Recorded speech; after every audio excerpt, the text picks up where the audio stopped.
I'm Rob. And I'm Nate. And welcome back to Rob and Nate Record a Podcast. This episode will start... as kind of an editing note, we have started breaking up our episodes.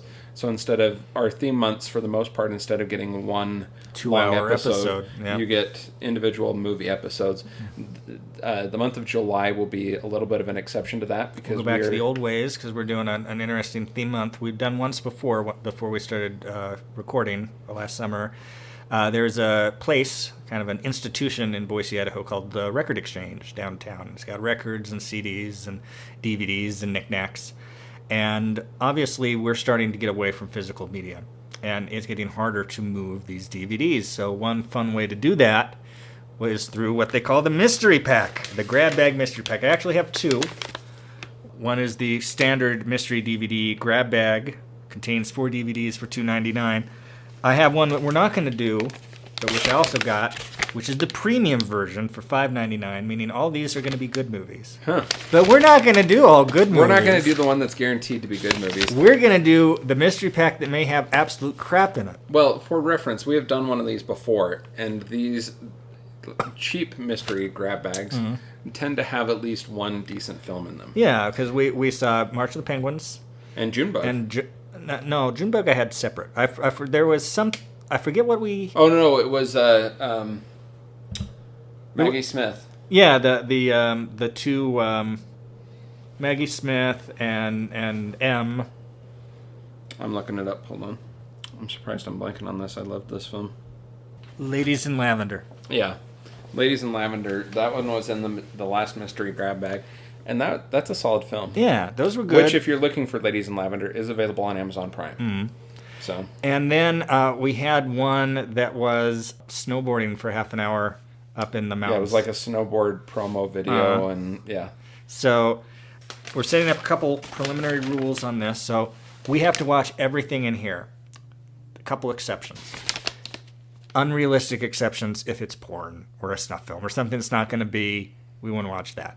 Yeah. If it's something that we have both seen and talked about on the podcast, we don't have to watch that. If it's something we've both seen before, we'll talk about it and may or may not rewatch it, depending on what that is. And then we have one, and only one of us can take this, I refuse. So one of us, if something they just refuse to watch, you can refuse it, but the other person picks a movie to watch instead with the goal of you not liking the film that they pick. Yes. So we're going to open this up now and see what we got.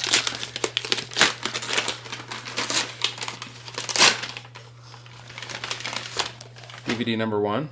Just Married with Ashton Kutcher and Brittany Murphy. I have not seen this. This could be one that I would have picked as a movie that I think Nate might not like. Yeah, I'm kind of curious about it. It's watchable. See, the virtue of these sets is you'll see things that you would never see otherwise. Yeah.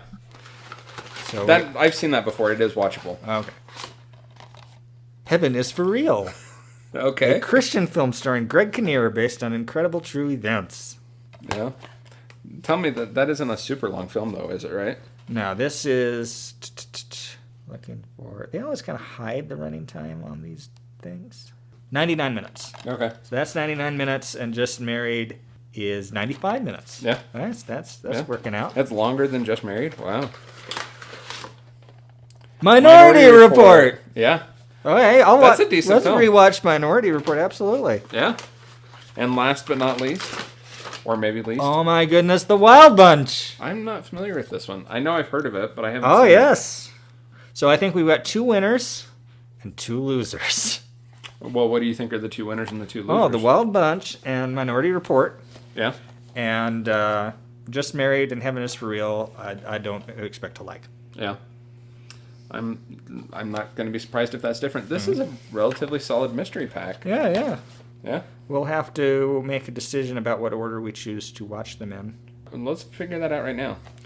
What do you think is going to be the best one in it? The Wild Bunch, probably. So should we do that last, or should we do it in the middle? Probably do that last. So Minority Report, I suspect, will be the next best. Yeah. Mm-hmm. So maybe start out with Heaven is Real.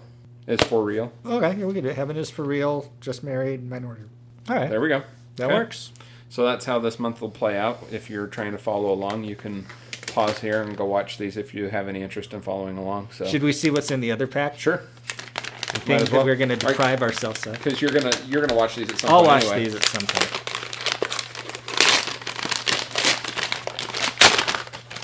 This is the quality movie pack.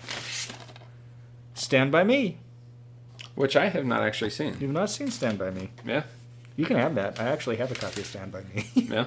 The 6 Degrees of Helter Skelter.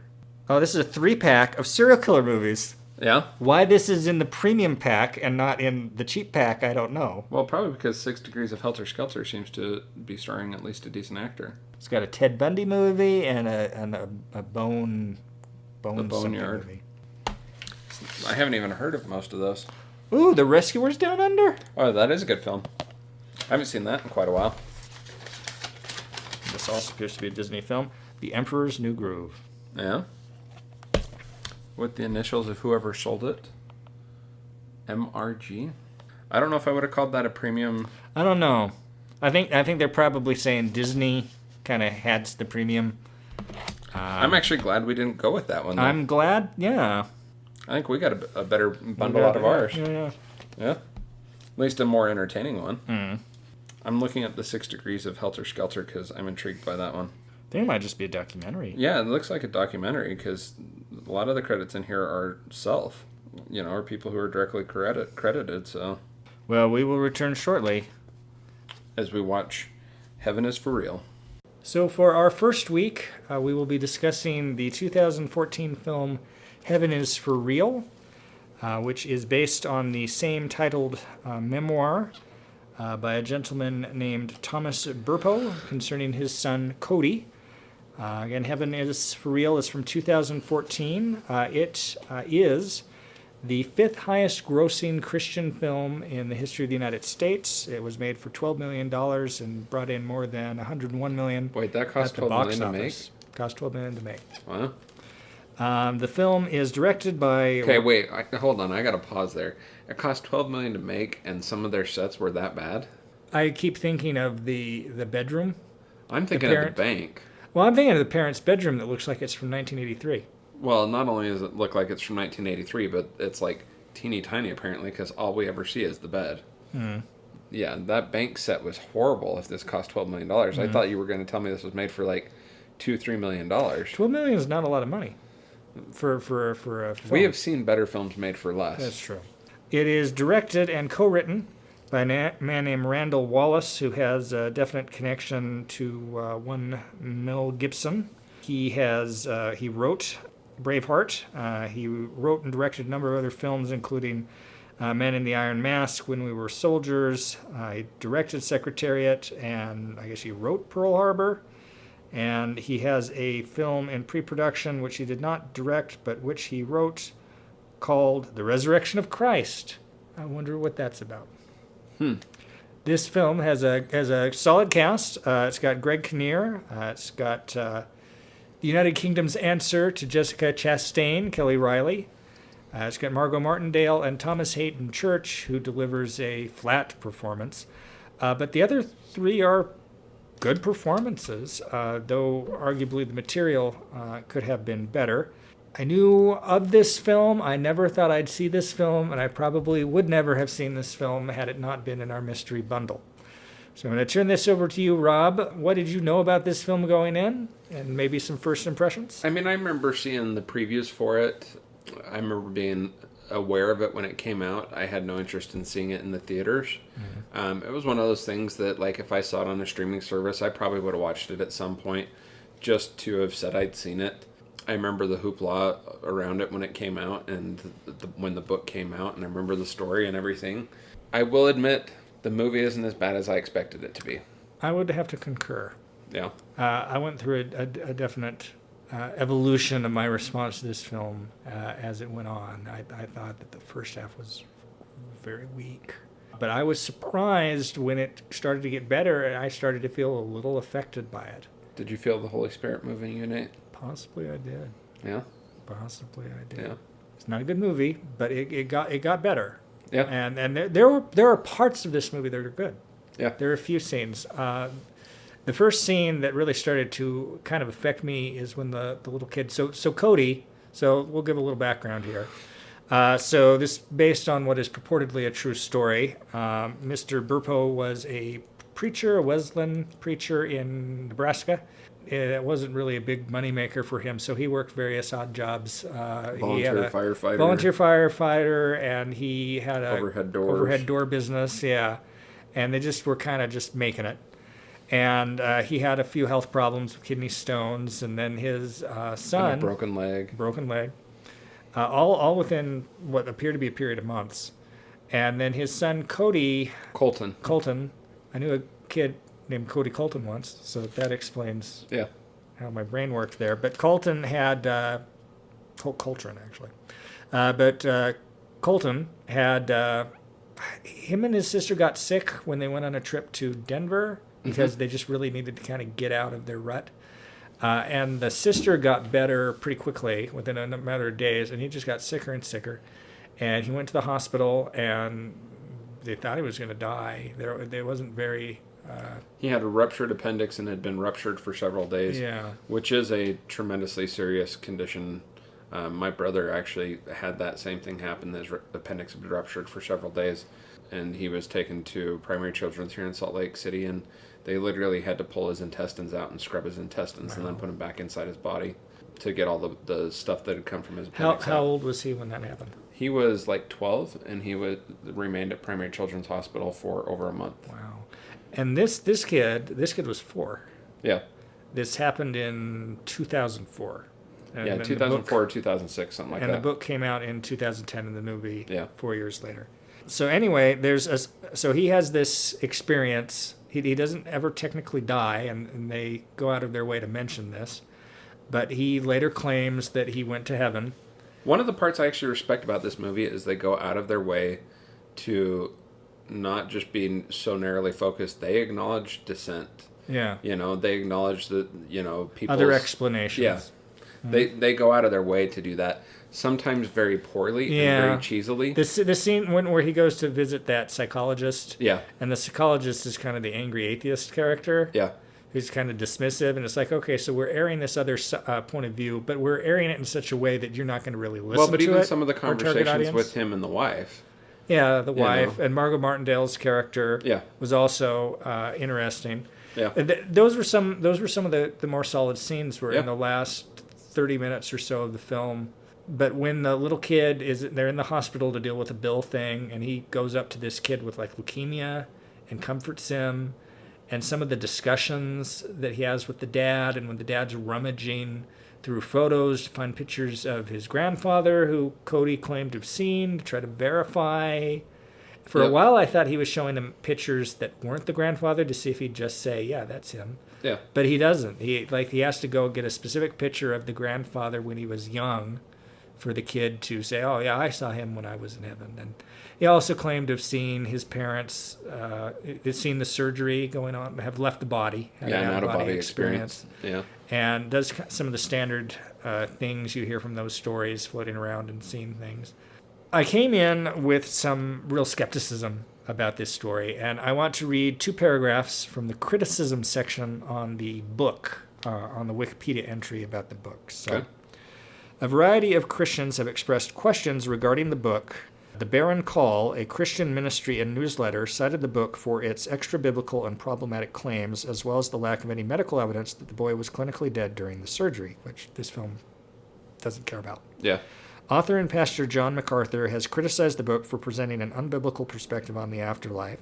In an interview with the New Yorker magazine, Heaven is for Real, co-author Lynn Vincent expressed concern that Christians would find the book to be a hoax if she included people in heaven having wings, which is kind of weird phrasing. Does that mean that the kid said they had wings? I don't know. And I don't so much care about these inter-Nicene Christian disputes. What I'm more interested in is paragraph 2.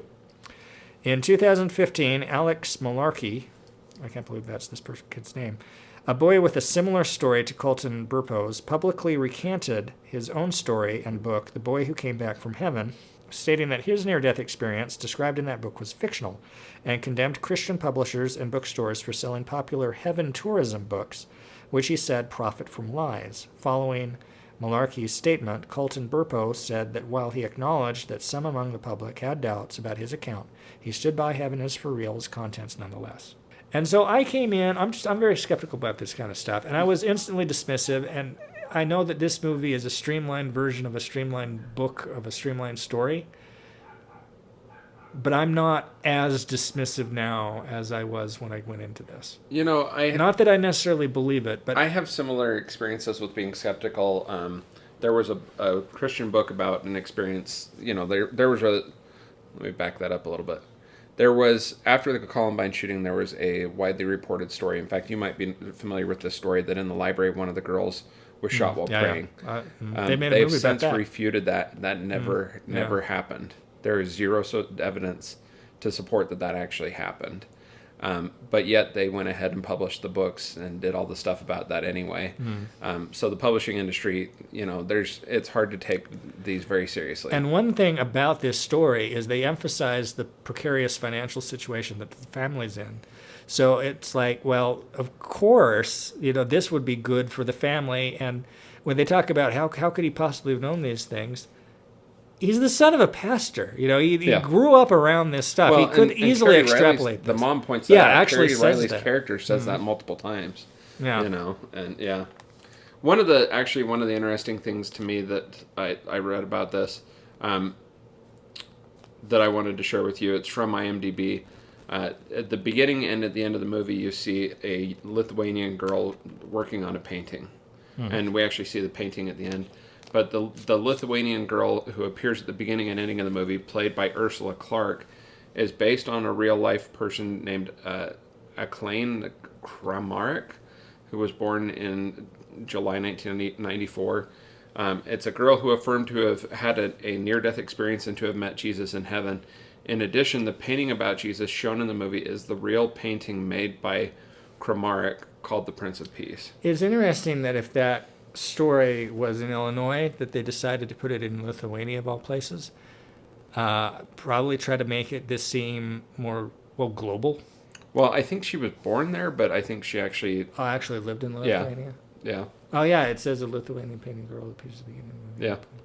Based on a real life, because that name sounds like it could be Lithuanian. So yeah, maybe she was ethnically Lithuanian and they moved the person. I don't know. Who knows? But yeah, that was an interesting tidbit, and it was interesting to see that painting. That was a nice little touch out of this film. So yeah. But yeah, again, it got better. It was really heavy-handed early on. Oh yeah, and it was just all these beats were setting up. Even the beat where you found out that, where I got the impression, okay, he has a sibling that passed away, an older sister. Yeah. But that wasn't even the older sister's dress. There was the older sister who did not die in the womb, and then the older sister that died in the womb. Yeah. And yeah, so it was like an unintentional telegraphing that was going to be a plot point later on. Yeah. I mean, there was, especially early in the film, there was some extremely cheesy stuff, and like you mentioned, the beginning of the film is just so heavy-handed, and that's what makes a lot of these films hard to watch. In fact, we kind of said to each other, it was probably 20 minutes into the film, we're kind of like, we're already over this. Not even that, like 9 minutes, because it was just so heavy-handed, and we were making fun of it in the early part of the film. But as it got towards that ending, we kind of stopped making fun of it. We stopped talking over it. Yeah, and it got better. That it quieted our cynicisms. Yeah. But yeah, there were some cheesy moments. There was some bad technical stuff. The heaven sequences, I wish they weren't in the movie. I think less would have been more. You have to have something there for those. If I were making this movie... But I agree, less is more in that scenario. If I were making this movie for some reason, it would all be stories. You wouldn't see any of the heaven. You'd leave it ambiguous. The technical details in this film are so inconsistent and terrible. And so they did themselves no favors by any depiction that they attempt to make. Tell us about the actor who played Jesus. Oh, I'll have to look it up. I was curious as we were watching it because he sees Jesus, and so I was curious. You don't really get a good view of Jesus. No. So I looked up who's credited as having been played Jesus, and it's a individual named Mike Morhard. and I'm probably butchering the pronunciation of his name. He does not have extensive IMDb credits, but the film that he apparently made shortly after this was called If These Balls Could Talk. So, yeah. Indeed. I mean, he has a total of 8 acting credits to his name. His IMDb page doesn't even have a photo. Yeah, going back to 2005, and most of these are shorts. 5 of the 8 are shorts. Yeah. Looks like Heaven for Real is his most significant part that he's ever played, and that was his, minute and a half as Jesus, if that. What did you think of Thomas Hayden Church in this? Thomas Hayden Church was in the movie. He was flat at the very beginning. He was okay towards the end. I had certain questions about his character. So he's part of the church board along with Margot Martindale. Margot Martindale and 2 other people who never say a word. And he works for the bank. Mm-hmm. And he's also a volunteer fire department, and he's on the baseball team for the church. Yeah. But he's not married and he doesn't have any kids.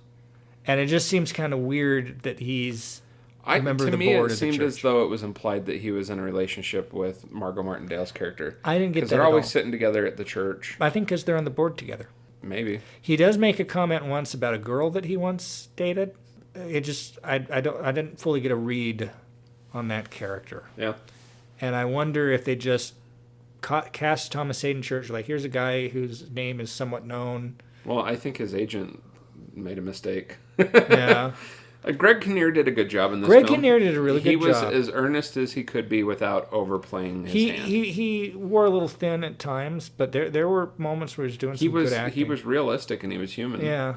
He wasn't the perfect preacher. He wasn't, And Kelly Riley was very good. She was great, and she actually carries various parts of this film because she's someone that is beautiful to look at on the screen and just is a very consistent performance. What do you know her from? I'm having trouble placing it. I know her. I know her from a number of things. She was in the 2nd season of True Detective. She was in Flight. She's on that Yellowstone show, which I haven't seen, but is filmed around these parts. I saw she's in Calvary. Oh, she also was in the Sherlock Holmes movies, which is one place I recognized her from. Me and Orson Welles, I've seen that. She was in a version of Pride and Prejudice, and I feel like there was one other thing that I knew her from, that stands out, but I'm forgetting. Flight. Flight is probably her kind of biggest film. She's also Mary Watson in the most recent Sherlock Holmes adaptations, and I recognize her from that quite well. So yeah, she's nice, and Margot Martindale is always nice. Yeah, she's a consistent performer. She's consistent. She's good in this. Yeah. I kept wanting her to call the Americans, to call Phil and to call the Jenningses to take out the pastor when she's on the outs with the pastor because she lost her son in Iraq. But yeah, so what would you make of this film? How would you feel about it? Do you like it? Do you not like it? How'd you score it? It was okay. This was one of the better or more decent Christian films that I've seen. Again, if you could take out that I made a comment to Nate at one point, towards the beginning of the film. I said, "Oh, this film just called you over and pulled out the baseball bat to club you over the head with it." You know, if you could get rid of the heavy-handedness at the beginning and make this more like the last half hour of this film, which was very genuine and came across very well. Yeah, I would think this would be a better film, and it still is one of the better Christian films I've seen. But yeah, it was. That being said, it's not a tremendously great film. I saw a film last year called 90 Minutes in Heaven. 90 Minutes in Heaven stars Kate Bosworth. Remember Kate Bosworth? Yeah. And Hayden Christensen. Remember Hayden Christensen? Yeah. And it's awful. And it sucks. And this preacher, of course, goes to heaven for 90 minutes. That makes him an asshole. Like, he's just unpleasant until very late in the film. It's like, what? Yeah. I hated that film. I would watch this film 3 times in a row before I would watch that film again. Yeah. So again, we've just barely finished watching it. I may change a little bit, but my preliminary rating on this would be probably 2.5 stars. Really? And I would probably give it a 5 or 6, probably a 5. See, so on the 10-star scale, we're in the same range, but on the 4-star scale, I would say this is in that 1.5 to 2 star range.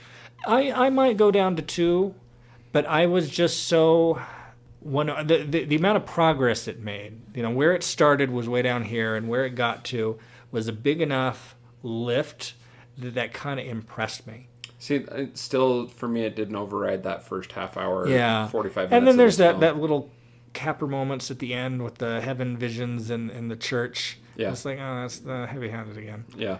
But I don't know. It didn't feel as heavy-handed. Yeah, it wasn't as heavy-handed. But, I mean, it's solid performances from 3 of the 4 leads. Yeah. An interesting enough story. What did you think of the kid? I mean, for a kid actor in the role he's got to play in this film, he did fine. He did fine. He did exactly what you needed that kid to do. Yeah, now let's talk box office. Yeah, what you haven't? What's your? Oh yeah. So you said you'd give it probably 5. I'd give it 5 stars on the 10-star scale, and I'd give it 2. I could be convinced to bump it to a 2, on the 4-star scale. I'd be somewhere right in that 1.5 2-star range. If you like Christian films, you would like. I mean, this is one of the better ones out there. It's pretty well done. Parts of it anyway. Yeah. Let's talk box office though. Are you familiar with much of the results this got? Of course, I mentioned it in my introduction. Well, you mentioned the budget, but you didn't. Did you mention $12 million budget made $101.3 million. I'm seeing 101.8 gross worldwide gross. Okay, I was off by half a million. Its gross U.S. was 91.4 million. All right. Is what I'm seeing, but its opening weekend, $22.5 million. This was opened in July of 2014. April of 2014. April 2014. All right, so not a lot of competition. Yeah. In April. Yeah, close to Easter. Yeah. I'm sure. I'll bet that was intentional. Yeah. What do you think this is? How do you think this would fare on a site like IMDb? Probably pretty good, because I think a lot of people that would hate this movie would never watch this movie. Its aggregate score on IMDb is 5.8 stars, but that's only based on 25,000 ratings. So not a lot of people have, rated it on IMDb. I'll add my rating here in a few minutes, but yeah. What kind of closing thoughts on this? How would you recommend this film to people? Would I recommend this film? Probably not. If you are into Christian films and you like that type of thing, go watch it. If I was told, find a couple Christian films that you could probably sit through from a big pile, this might make my list. What would be top on that list for you? Oh, I'd have to think on that one. I can answer somewhat readily. I think Saints and Soldiers would probably be pretty high on that list for me, because that's one of those that just isn't trying to beat you with a baseball bat. Well, we will be back momentarily with our second movie. Adjusting my score for our last movie, Heaven is for Real. Heaven is for Real. Feels like it's been forever. I'm downgrading it from 2.5 stars to 2 stars. I don't know. After you finish reviewing this movie, you might push it back up. But to celebrate, we're going to have another unique soda. This is Grass Soda, mowed and bottled in the USA. This is not a marijuana soda. This is actual grass-flavored soda, supposedly. And it looks green. Yeah, I mean, it's very clearly green. Should we drink it at the same time? I wanted to see it. It kind of smells like grass. It does. In a weird way.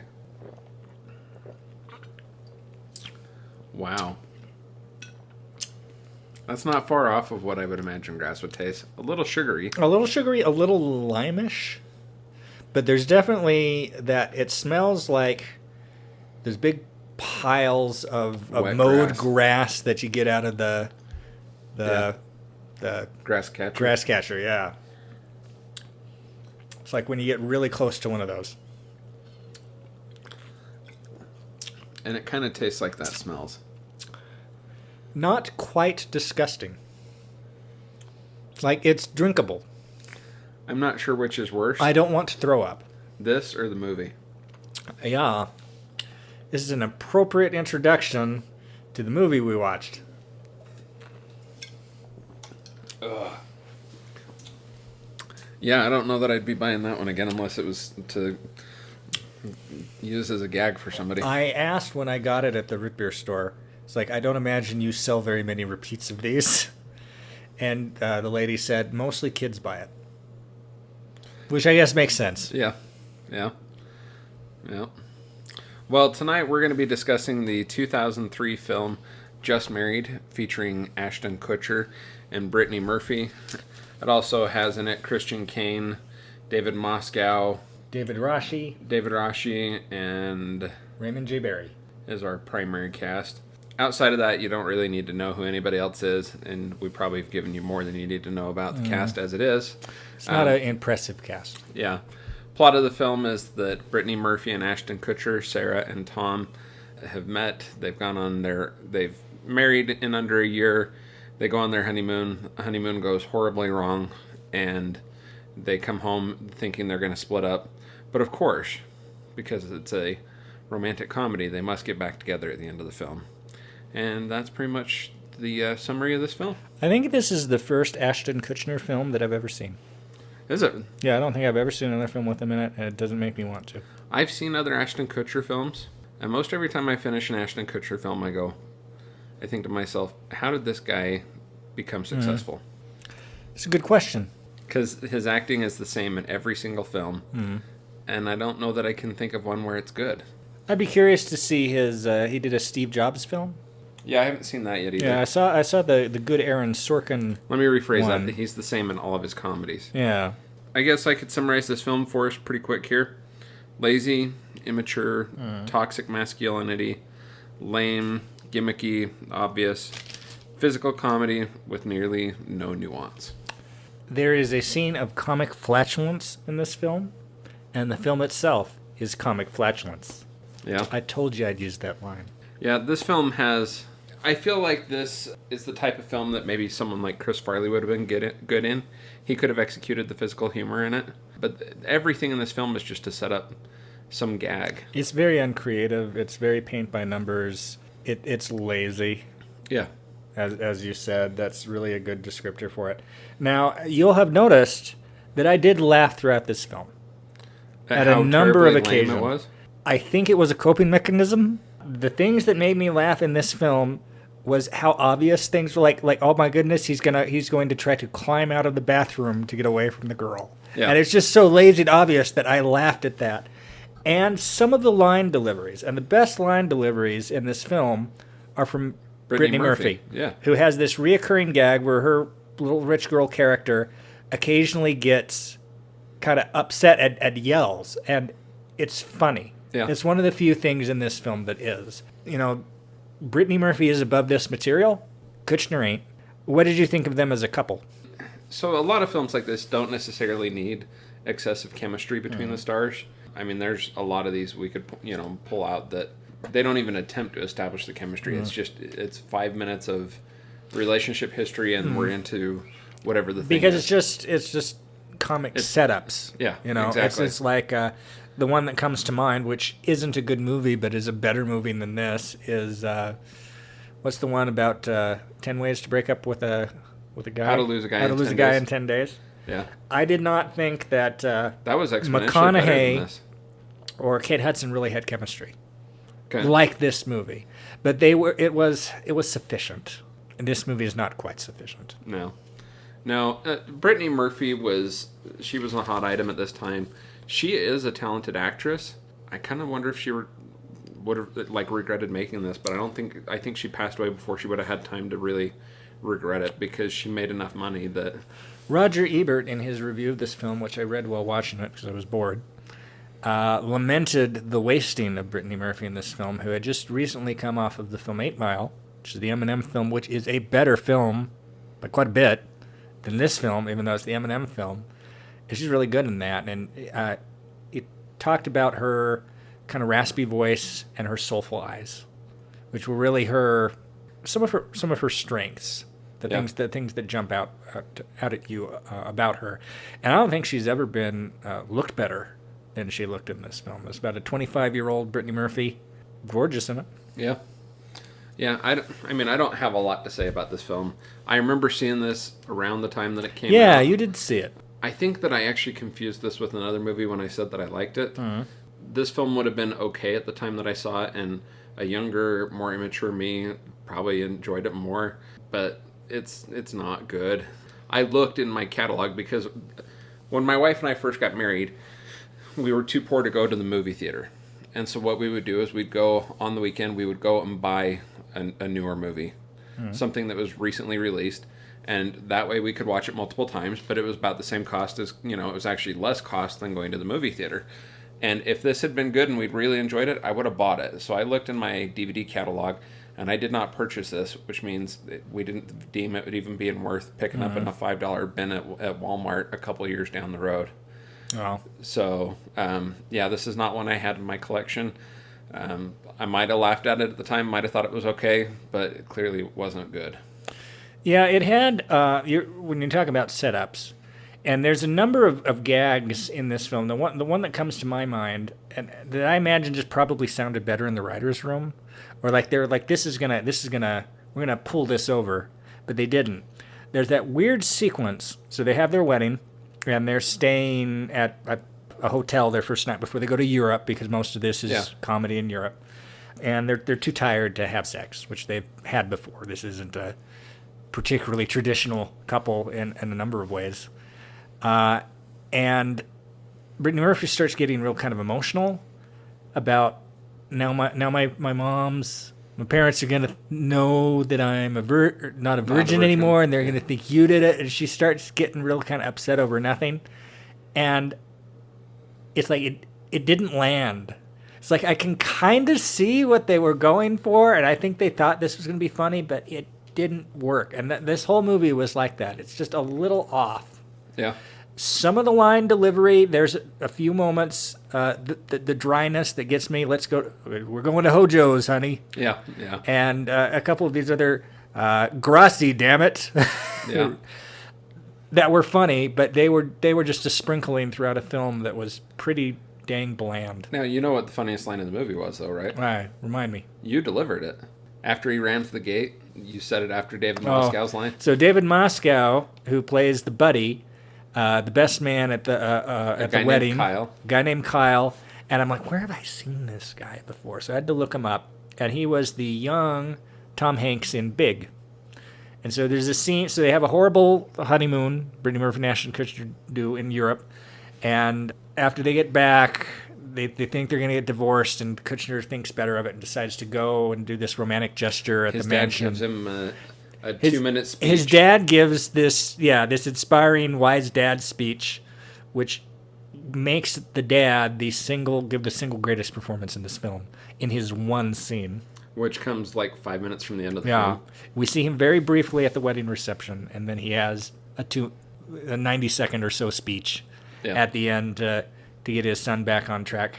But they go to the gate, and the McNerney residence. The kind of racist Japanese butler, Chinese butler won't let them in, so he decides he's going to ram the gate, and of course it fails. No, that's one strong gate. So he gives an impassioned speech to the camera, which of course Sarah, Brittany Murphy's character, has now switched over to the CCTV and is watching, about how much he loves her. Yeah, super lame, super cheesy, didn't work. But anyways, they open the gate. He goes running through the gate to go up to the house, and Nate says, "Chimmy, chimmy, Cocoa Puff, chimmy, chimmy, rock, chimmy, chimmy." That was the single funniest line in the movie, if you ask me. But yeah, that was great. I almost wished that somebody would have inserted that, like as an Easter egg. That would have been great. Yeah. As you can tell, we're not big fans of this movie. Did not care for it. How would you rate this movie, Nate? I would give this film 1.5 stars, and I would give it 3 stars on the 10-star scale. I'm pretty much the same, 1.5 stars on the 4-star scale, and I would give it probably 4 stars on the 10-star scale. Although this film was wildly successful. Yeah. You looked at the numbers, right? Mm-hmm. I'm pulling them up here. This had a estimated budget of $18 million. Its opening weekend in the U.S. domestically, it pulled in $17.5 million. Its U.S. gross theatrical run was $56 million, and its cumulative worldwide gross was $101,500,000. That's a successful film. Yeah. It helps that it had a January release. It also helps that it had Ashton Kutcher and Brittany Murphy in 2003. In 2003, yes. Now, did you notice some of the... So they're in France for part of it, and there's the anti-French stuff, and this is that's perfectly timed because America in early 2003 was anti-France. I didn't catch a lot of it. Why don't you remind me of some of it? Oh, just the arguments he had with the maitre d' at the Castle Hotel that they almost burned down when they plug in their... I don't think I caught some of the nuance that's intended there.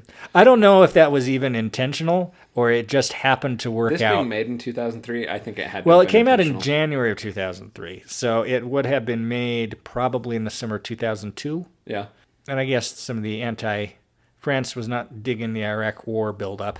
So, and then there's a number of scenes in Venice in the film, which are not funny, and some of them looked like process shots. Yeah, that's entirely possible. Its aggregate score on IMDb is 5.5 stars, which generous. I think is slightly generous for this film. Yeah, not a great film. This doesn't hold up well at all. Nate, is this a DVD that you're adding to your collection? No, this DVD goes to Savers. Yeah. Though I am considering listening to the audio commentary because I believe that the audio commentary will be more entertaining than the film itself. Yeah, it depends on who does the audio commentary. Brittany Murphy and Ashton Kutcher. Oh, do they really? Among others, yeah. Huh. And I'll bet they have some funny stories, as opposed to this film. Well, anything else to add on this? No, again, this is a film that I don't think I ever would have seen had it not been in the mystery bundle. Yeah, and I think it will easily be the weak film of the mystery bundle. Yeah. It makes Heaven is for Real look a little bit good. It makes me miss Heaven is for Real. Heaven is for Real. We kind of mentioned this off mic earlier. The ending of that kind of salvaged that film, and the ending of that was earnest enough and honest enough to have redeemed that film enough to far surpass this film. Oh, so there's nothing honest or earnest about this movie. No. All right, we'll be back next week for film number 3 in the Mystery Pack, and we'll see you then. But welcome back to the Mystery Pack month. Week 3 is the 2002 film Minority Report, which was released, if I remember correctly, in June of 2002. June 21st is, I think, what it looked like. Yeah, 21st of June, 2002. Nate, what do you remember of seeing this movie for the first time? We were talking about that before, and I was starting to think that maybe, I thought it was Memorial Day, but I'm like, I'm pretty sure me and my other friend Rob saw Star Trek 10. I forget what its subtitle was on Memorial Day weekend, and I think we saw this movie earlier in the summer because it was a June release. But I tend to recall seeing it with my friend Rob Levitt in the theater in 2002. What do you recall of your initial reaction to seeing it? I really liked it. I was really impressed with it. Yeah? How many times would you guess you've seen this since then? I would say probably around half a dozen. Yeah? The most recent was around 3 years ago when I had HBO. Uh-huh. And I hadn't seen it in about a decade or so before that. And I remember really thinking it held up quite well. Now, watching it again 3 years later, it wasn't quite as interesting as it was 3 years ago, but it's still really a solid movie. Yeah, it is pretty solid. And we're going to get into some of the interesting aspects of this film. I have a feeling I might spoil some of the things that you find interesting in this for you. Okay. I didn't see this when it was brand new. I saw it sometime in 2002, probably, but it would have either been later in the summer or in the fall. It could have possibly been in 2003 after it came to DVD, but I still was indisposed when this came out. I was still on my mission when this was released, and yeah.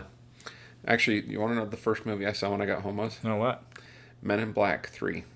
I'm sorry, really? Yep. would have been Men in Black 2. No, Men in Black 2, sorry. Men in Black 2 was the first one I saw. Not that good. Yeah. First movie I saw was Shrek. Really? And I think the second movie I saw was Castaway. Yeah. See, for me, it works because the first movie I saw post-mission was A Date with My Wife, so. Oh, okay. Yeah, it was all right. Indeed. Anyways, back to Minority Report. I liked this on first viewing as well. I remember being really impressed by this. I'm pretty sure we bought this pretty quickly after it came out. And I've watched it quite a few times. It'd be tough for me to guess how many times. But I probably haven't watched this in the better part of a decade. I'm guessing I probably haven't seen this in 7-8 years at the minimum.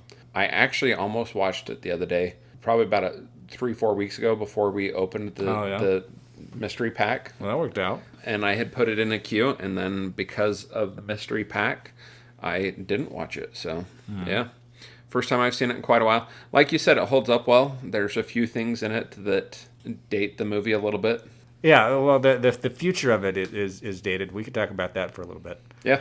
I had commented when I rewatched it years ago that the two least realistic future things about this movie were the daily newspapers and the crowded malls. One of the things I kind of like about the movie is the advertising. Now, that's kind of a corny thing, and there's arguably too much of that in movies. But what I think Spielberg was going for with that, he was going for 2001: A Space Odyssey, in which you had kind of corporate plugs that I don't think were actually sponsored by the corporations. I think Kubrick decided they were. Not in 2001. Yeah, not but 2000. In this. I think Kubrick thought that it would be kind of logical, considering how corporate the world was in the 1960s.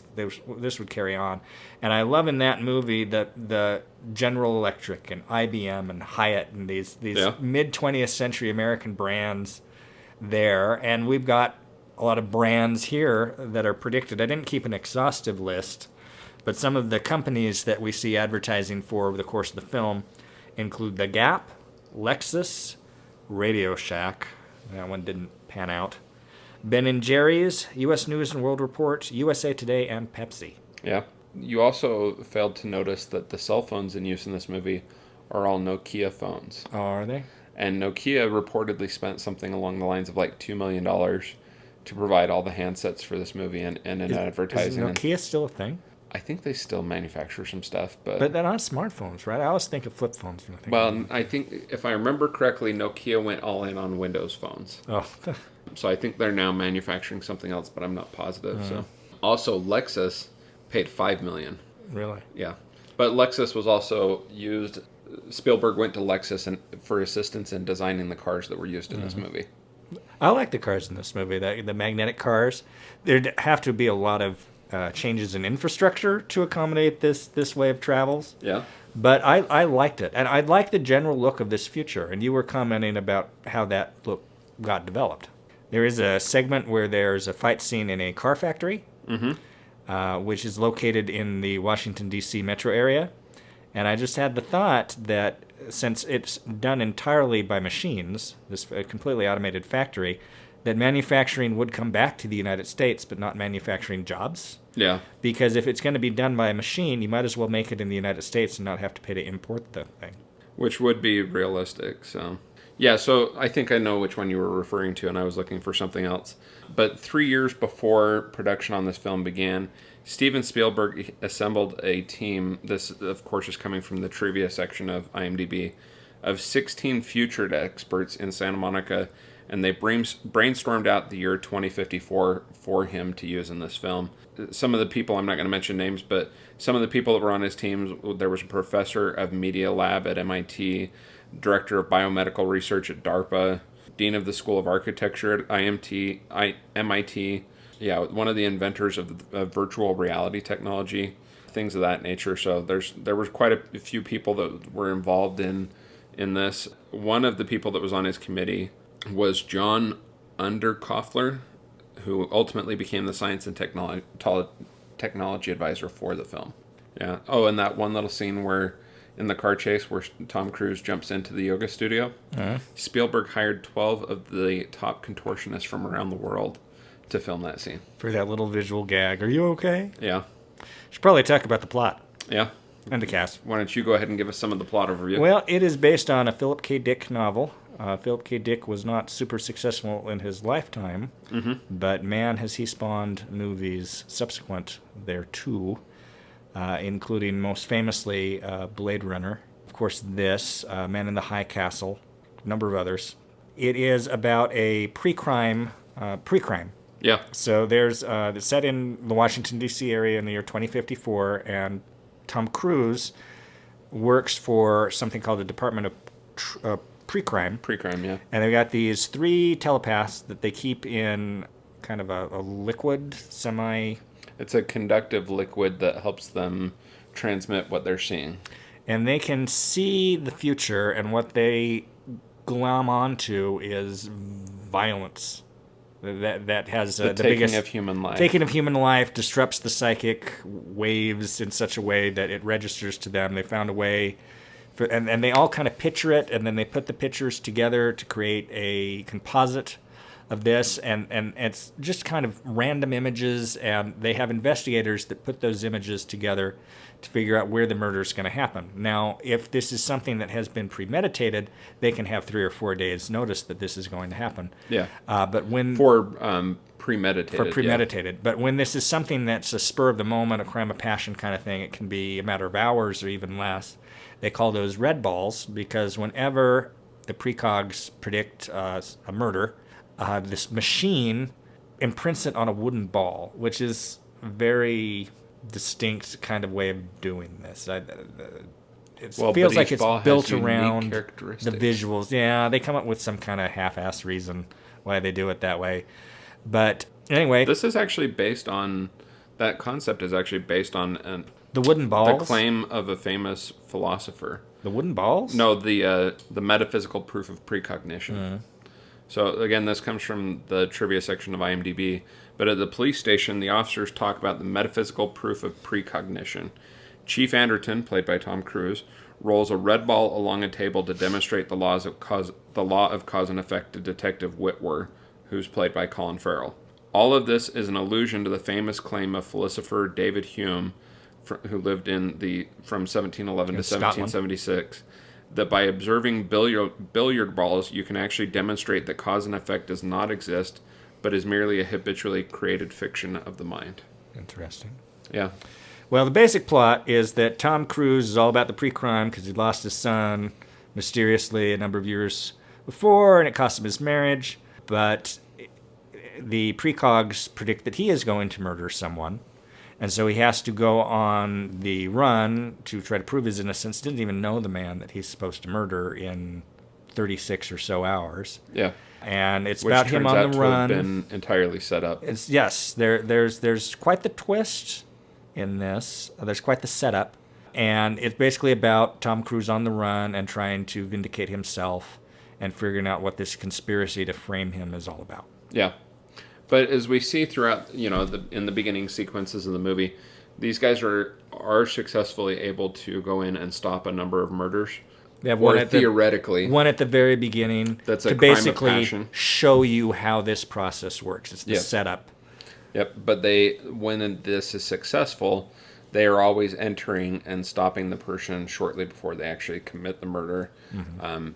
In the opening sequence of the movie, it's literally 1 second before he commits the murder. Yeah. It's a man who finds that his wife has been cheating on him. Yeah. And this leads to the paradox of the movie, wherein Tom Cruise, when he's put in the position where he can commit the murder as seen by the precogs, because he's aware of it, he's able to change his future, and he does not commit the murder as envisioned. Mm-hmm. But we also learn throughout the course of the movie that the precogs occasionally disagree. Mm-hmm. They don't always agree on everything. And if they disagree, it's always Agatha who has the disagreement, and it's referred to as a minority report. And the technicians are trained to discard the minority reports. They're actually referred to throughout the movie as echoes. And the technicians are trained to discard them. But Cruise... Because they're trained, they've been misled. Yes. They're trained to think that they are nonsense, basically. Yeah.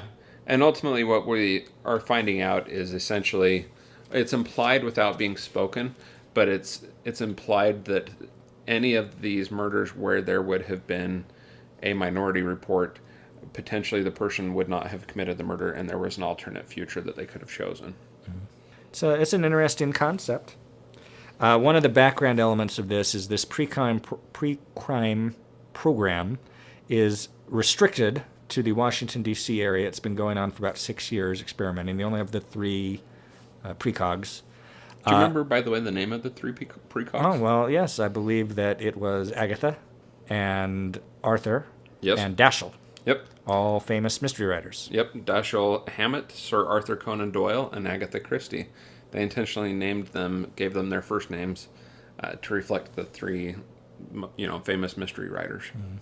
But there's like a national ballot initiative, a referendum or something, to make this a national program. And so the Justice Department has sent Colin Farrell to kind of investigate things. And then the guy who's in charge, Tom Cruise's boss, is played by Max von Sydow. Director Lamar Burgess. And Max von Sydow, when this film came out, would have been about 73 years old. So in 2054, let's assume his character is 73. You backtrack that means he was born in 1981. Which puts him around the age of Nate and I. Mm-hmm. Yeah. Which is kind of neat. Yeah. We could one day potentially be Max von Sydow. Indeed. In fact, I was thinking that the way things have been going lately, we should consider changing the name of the program to the Max von Sydow Show.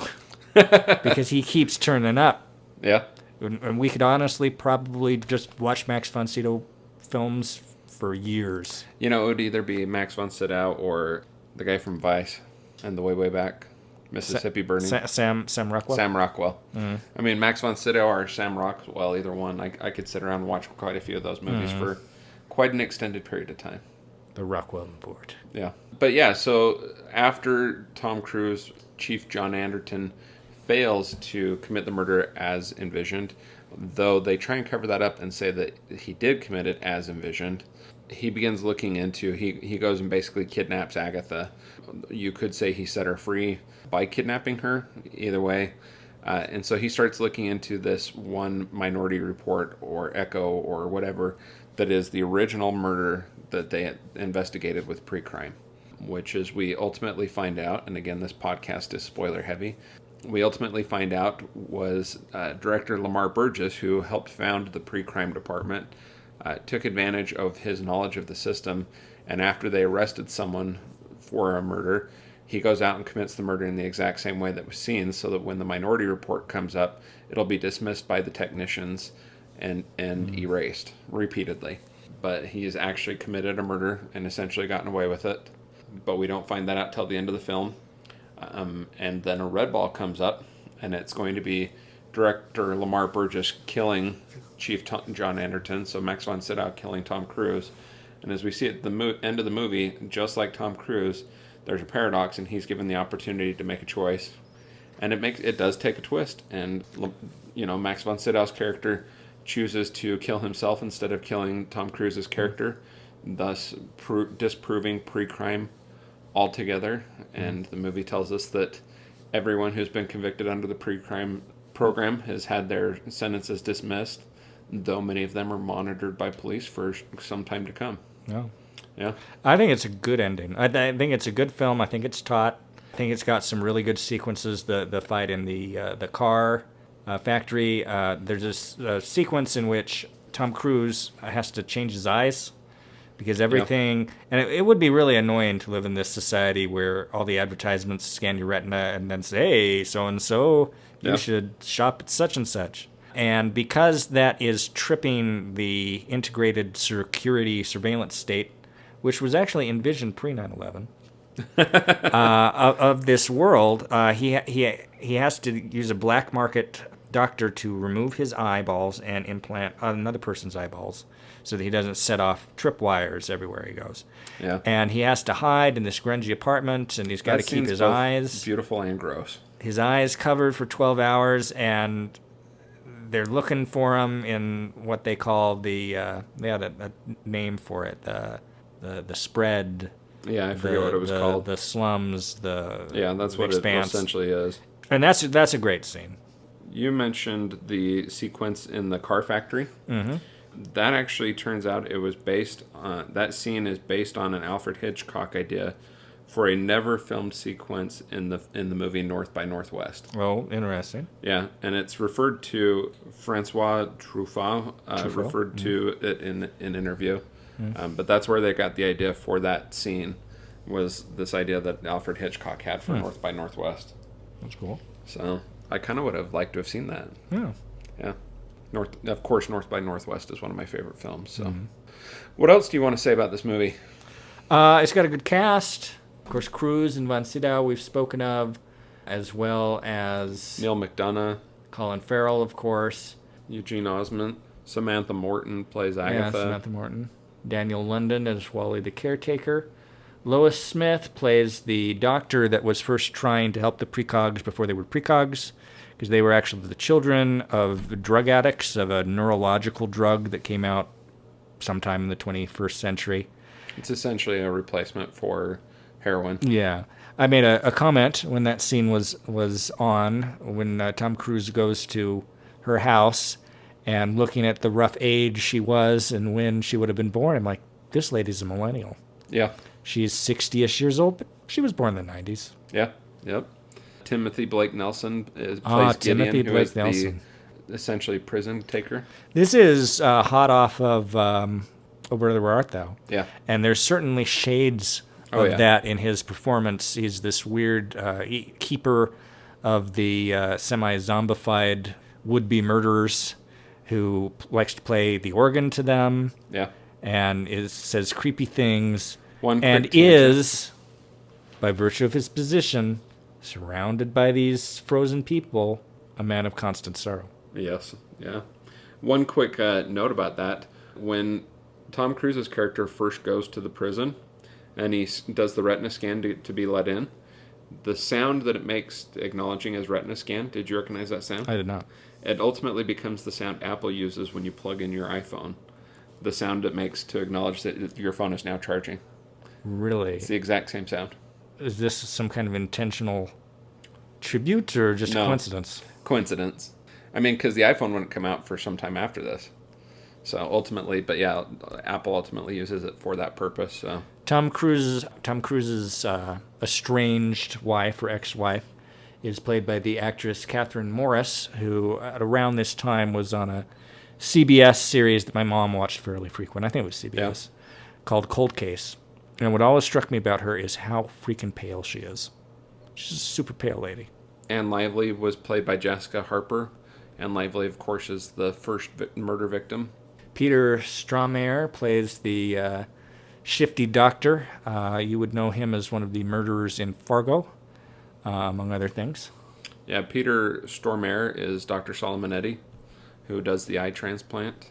I think that's about it of significance in the cast. But it's a well-cast film. I like the look of the film. As I mentioned before, I like the design of the future. I wasn't always wild about the lighting in the film, which was very stylized, and there was a lot of kind of flares to it. There's, as we were discussing, that's intentional, but I didn't love it. Yeah. There are some interesting credits in this film that might be worth mentioning. There are 6 people whose credited role is adulation. Adulation number 1 through adulation number 6. Well, do you know what that is, right? No. So that's when they're in this virtual reality club. Oh. And it's the people that this person is, people live in their fantasies, and this person wanted to get an award and be praised, and there's 6 people surrounding him saying how great he is. There was some other people who appear in this. They're not going to show up here where I'm looking, and I'll get to those in a little bit. There's some cameos in this film. Oh, cameos. Some interesting cameos. But we can get to those in a little bit. Actually, I guess, do you want cameos now? Yeah. Cameo. Paul Thomas Anderson, who is Tom Cruise's director in Magnolia in 1999, is a man on the train. Mm-hmm. It is reported that he is so hard to find that Anderson himself doesn't know where he appears. Mm-hmm. Scott Frank, the co-writer, appears as a customer in the Cyber Parlor, the one who receives an award and is being congratulated. You're the man, is one of the writers. Cameo William Mapother was Tom Cruise's cousin as the hotel desk clerk. Okay. He's watching the really conventional porn. Yeah. He's likely best known for his role as Ethan on the television series Lost. Director Cameron Crowe, actress Cameron Diaz also makes a cameo appearance as a commuter on the train. I think that's the most significant ones I had to mention. Oh, the actor in the background on the billboard that's in the back of the shot when Tom Cruise is supposed to be committing murder, is that Matt Damon? He's got a Matt Damon look, but I don't think it's actually Matt Damon. Yeah. Yeah, I think that's the end of those. So, what other thoughts do you have on this? Actually, one thought I had on that was, well, one thing we mentioned to each other was, given the current political landscape, it's kind of easy to see how some of these decisions were made, some of the reforms in policing that are referred to in this. You can kind of see now. Yeah. They talk about the various procedures to prevent corruption. Yeah. Like, that seems like that could be a legacy of a certain administration. Yeah.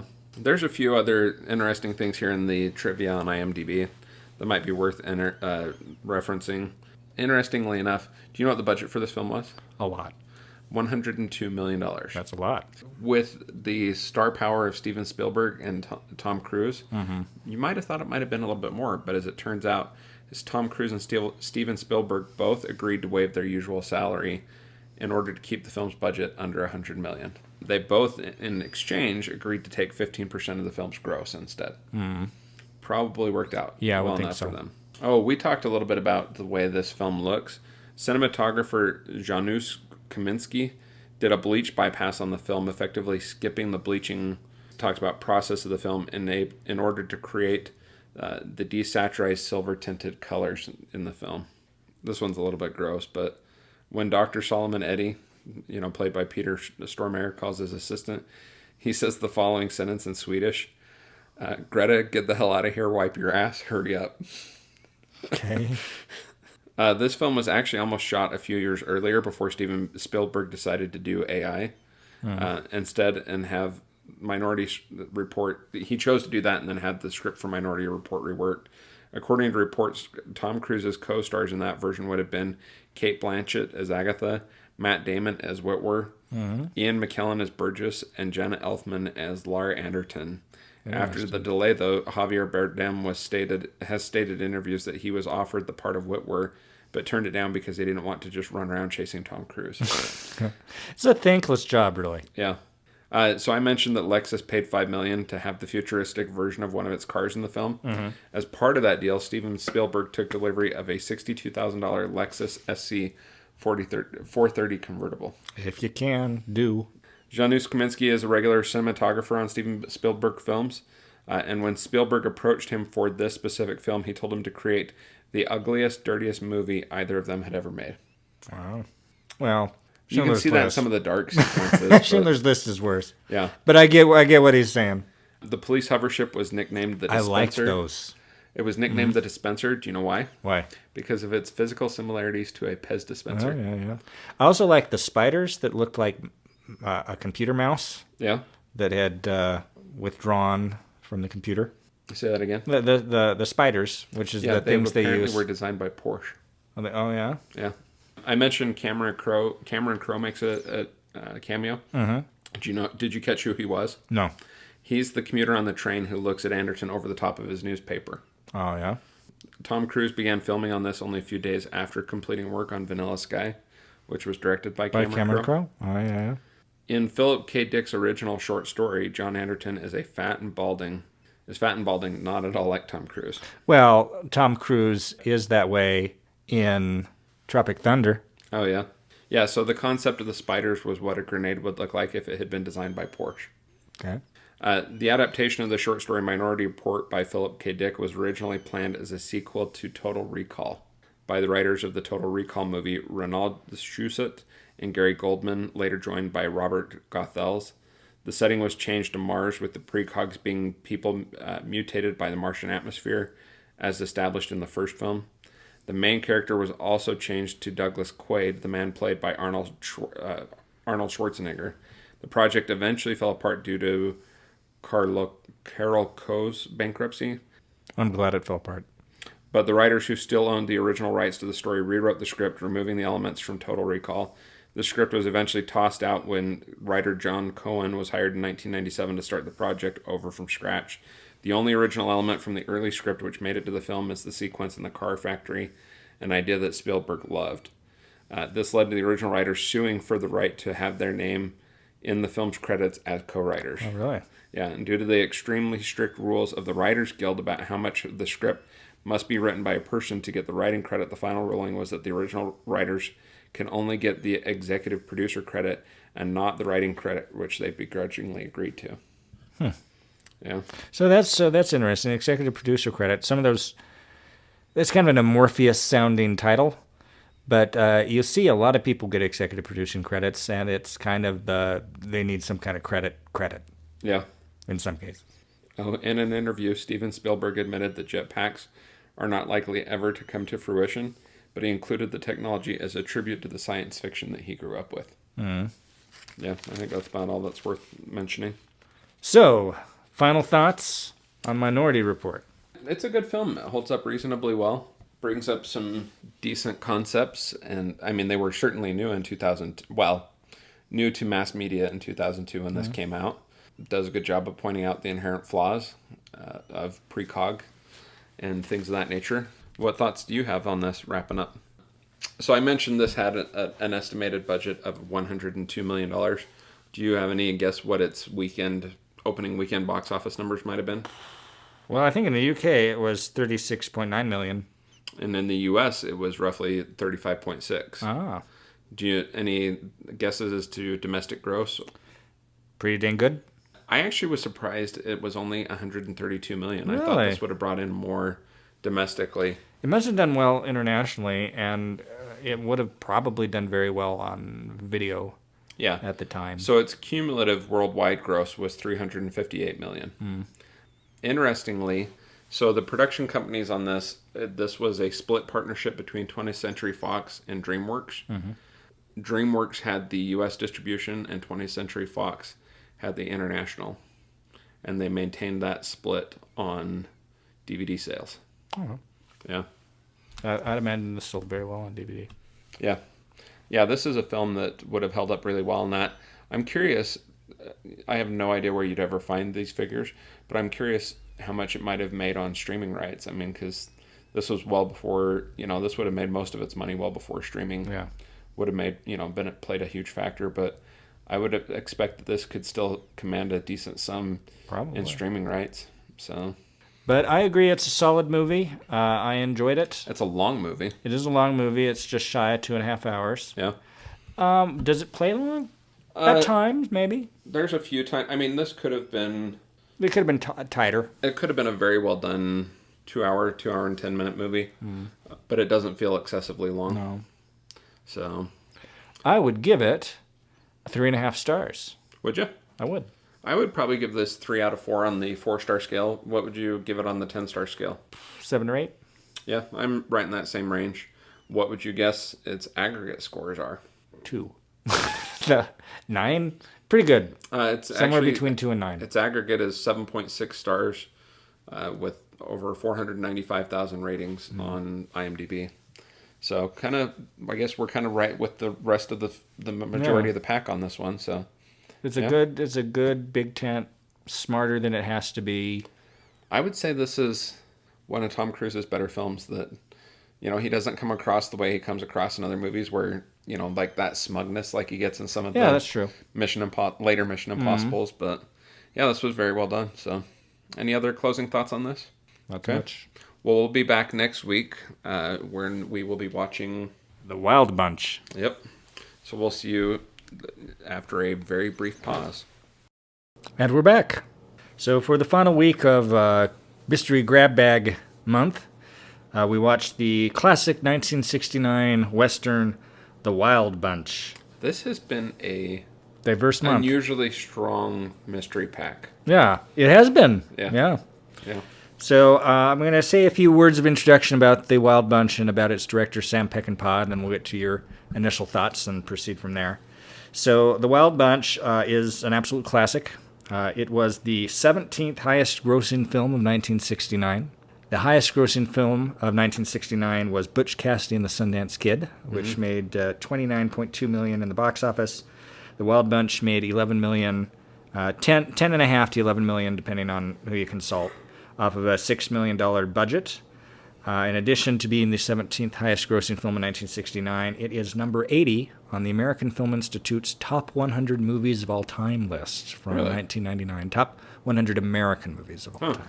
This film has an awful lot of plot to it. So much plot that I'm sure we will forget to talk about aspects of it. There's so much good stuff in this movie. But in broad strokes, the plot is about a bunch of outlaws in the southwestern United States circa 1913.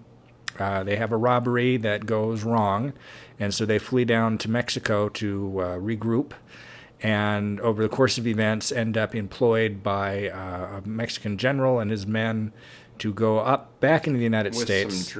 With some Germans. There's German advisors that are kind of pulling the strings behind the scenes. They're not particularly competent Mexican general, who's essentially a warlord. Yeah.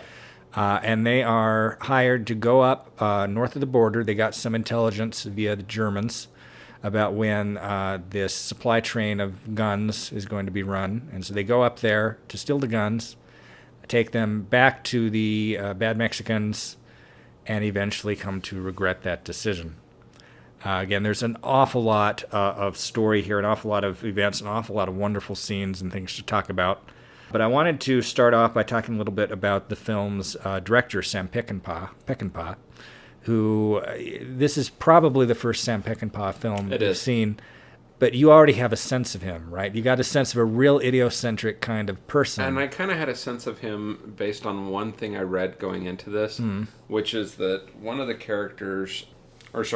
actors, Robert Ryan, he complains so much about not getting top billing in this movie, and his incessant complaining annoyed Sam Peckinpah enough that when they do put Robert Ryan on the screen for his introduction and put his name on the screen, it's to the backdrop of a bunch of horses' rear ends. Yeah. And just reading that, I was kind of like, okay, this guy's got a sense of humor. This guy's got, some stuff. Kind of ornery.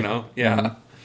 So Sam Peckinpah was born in 1925 to a family of ranchers out of Fresno, California. He got involved in the television Western game as a writer and director. He wrote and directed episodes of Gunsmoke and the Zane Grey Theater and other programs. And he did well enough that he was given his own primetime Western series in the late 50s called simply The Westerner. It ran for half a season. And what I've heard about it is it was essentially too smart for 1950s television. Huh. So it didn't get picked up for renewal. Peckinpah eventually got a chance to make his first film. He had a career in which he ultimately only made 14 movies as a director. And the first of those was a film from 1961 called The Deadly Companions. Came out in June of 1961, the same month as another film which features the two stars of that movie, which are Maureen O'Hara and Brian Keith. Came out a couple weeks before the original Parent Trap movie. Wow. That movie, low-budget Western, it did okay. Yeah. And so that led to another low-budget Western called Ride the High Country, which did extremely well critically and financially. And so the next thing he knows, he is hired to direct a big-budget Civil War epic starring Charlton Heston called Major Dundee. Box office bomb. So back to the bottom, and in fact, he doesn't direct another film. And Major Dundee came out in 1965. He did not direct another film until this one, The Wild Bunch, really? Which was made in 1968 and released in 1969. The Wild Bunch did so tremendously good that for about the next 5 years, Peckinpah got to make whatever the heck he wanted to make. Yeah. Sometimes the films that he made were very successful, like The Getaway, which was Steve McQueen and Ali MacGraw. That did very well. But another Steve McQueen film he made, Junior Bonner, did not do very well. Neither did the immediate follow-up to this film, another Western called The Ballad of Cable Hogue. So he did what he wanted till about 1973-ish, and then there was a decline over the years. He ended up making a movie called Convoy about truckers with Chris Christopherson, and he died in 1984 at the age of 59, having basically drunk himself to death. This film is set largely in Mexico. It's filmed largely in Mexico. Yeah. Peckinpah loved Mexico. 4 of his films were shot largely in Mexico, and 3 of his 5 wives were Mexican. Wife number 2, 3, and 5, and that wife is all the same person. They kept getting divorced and remarried. And he lived in Mexico periodically. He loved Mexican people. You get a sense of that in this film. I'm going to turn this over to you. You went in knowing basically nothing about it. I didn't know a lot. I had looked a little bit at this film before we watched it, kind of after we opened the grab bag, just trying to have a sense of it. I knew I had heard of this film many a times, and you've seen things referenced from this film. Some of the Ernest Borgnine shots are screenshots that people are familiar with. Mm. William Holden, of course, is a classic Western actor, things of that nature. So you're familiar with people in this film, but I really didn't know a lot about this going into it. I started looking up a few things about it about the time that I got here. I'd looked up a couple things, like I said, over the course of the month, but nothing significant, and I really was mostly coming into it blind. So what were your expectations? You knew that I thought well of it. Well, I knew that it was a classic Western. I knew that going into it. And so I expected kind of the classic Western. I expected it to be an above average Western, but I wasn't sure whether it would, conform to Western tropes or what it was going to be. I didn't expect it to buck some of the traditional Western tropes or to be the level of violence and as heavily edited as it is. Or to be such a late Western. Yeah. Because this is set in the 19-teens. The Yeah. West is essentially dead. It's essentially gone. And these peoples are hangers-on. Yeah, that's part of the theme of this movie. I mean, they even have conversation early on, the bunch, about, it's like, this, we don't have many days of this left. I mean, they're getting up in years, and also just the world is changing. Yeah. And they can't keep doing what they've been doing for presumably a long time. There's a lot of implied backstory in this movie. Yeah. You feel like this bunch has been together for a long time. Yeah. Well, and you can also tell that it's been a bunch or a gang, for lack of better terms, that has been formed and reformed over the years. Yeah, you get the sense that people have come and gone. Yeah. I have kind of an interesting story about my first encounter with this film. Now, I have a movie blog, and one of the wonderful things about a movie blog is it helps me pinpoint roughly when I've seen films. So it's been 10 and a half years since I've seen this film. I saw it in January of 2010. I'd always intended to return to it and just never gotten around to it. So at that time, I belonged to a movie club, small movie group, kind of like this, only there was 3 of us. There was my friend Joe, who you've met, and then a friend of ours named Mary. And we would get together about every 3 weeks or so, and we'd watch a movie, and we alternated who chose the movie. And so Joe chose this movie, having never seen it. I think he expected something more along the lines of The Magnificent Seven. Okay. Because when I heard he was choosing, I didn't really say anything. I knew its reputation. I knew it was a famously violent Western. Yeah. But I didn't say anything. So we started watching it. For about the first half hour of it, I absolutely hated it. It was just so violent and over the top. And the scene with the scorpions and the ants and the kids setting them on fire. To start the movie. The movie, which is showing this kind of what we're getting. We're getting a tale of the scorpions and the ants. Yeah. It left a bad taste. By the end, I absolutely loved it. Yeah. So there's few movies that, I mean, if somebody says, give me an example of a film you watched that you completely changed your opinion of it over the course of the film, this would be the first one to come to mind for me, because I did a complete 180 on this film. I've thought well of it since. Again, I've always wanted to revisit it, and finally I am. And I suspect I'll probably watch it again within a month. That won't surprise me. This film is good. This is definitely a film to revisit from time to time. This is definitely one to add to a repertoire. But I know what you're talking about. That opening scene with the scorpion and the ants, I kind of had a thought of, okay, what is this movie going into it? As soon as I saw that, I was like, man, everything in this is wild. It's a metaphor for the movie, as I mentioned, and there's actually a funny story. As in the week or so since we last met, I've watched a bunch of special features on this movie and on the director Peckinpah, and in one of them they talk about how that scene came to be. So they were filming the movie, and I forget who it was talking to Peckinpah. I think maybe he saw some ants on the ground or something, and he mentioned, when I was a kid, we used to go and get scorpions, and we used to put them down with the ants because they would fight and kill each other. Yeah. And Peckinpah heard that. It's like, oh my goodness, that's my movie. And so he got on the horn to the studio and said, I need you to get me some scorpions and ants. And the studio somehow found scorpions and ants. You cannot say no animals were harmed in the shooting of this film. No. Yeah, absolutely because not. It's extremely violent what happens with these bugs. Yeah. So it was Emilio Fernandez that had told that story to Peckinpah. And he said he and his friends did that as children. But yeah, that was not in the original script. It was after Emilio Fernandez told that story to Peckinpah that they added it. Emilio Fernandez, was he the actor who played the Mexican member of the bunch? I'm looking for him in the cast. He plays Mapache. Oh, okay. Yeah, did you know this movie was nominated for 2 Oscars? Yes, I believe it was nominated for Best Score and Best Screenplay. Yep.